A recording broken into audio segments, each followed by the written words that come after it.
भर रस्त्यावरती या मुलीबरोबर अत्यंत दुर्दैवी आणि भयंकर घटना घडली. बारामतीमधील या महिलेचा अगोदर गळा चिरला, त्यानंतर इर्टिका कार अंगावरती घालून तिचा जीव घेतला. नेमकं काय घडले सविस्तर पाहू. चॅनेलवरती नवीन असाल तर सबस्क्राईब नक्की करा. शैला, वय वर्ष 28, पतीचं नाव अक्षय. 4 वर्षापूर्वीच दोघांचं लग्न झालं होतं. संसार अगदी आनंदात चालू होता. पण 5-6 दिवसा अगोदर हे जोडपं कर्नाटकमध्ये देवदर्शनाला गेलं. त्यावेळेस काही लोकांना एक भयंकर दृश्य दिसलं.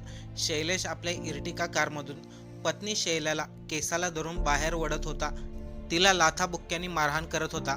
त्यानंतर तिचा गळा चिरला आणि इर्टिका कार तिच्या अंगावरून घातली. यामध्ये सर्वात धक्कादायक म्हणजे लोक फक्त व्हिडिओ काढत होते, पण शैलाला वाचवण्यासाठी कोणीही पुढे गेलं नाही. अक्षयने पत्नी शैलाची भर रस्त्यावरती हत्या केली. लोक कोणीही शैलाच्या मदतीला आले नाही. या उलट त्या घटनेचा व्हिडिओ काढला आणि सोशल मीडियावरती व्हायरल केला.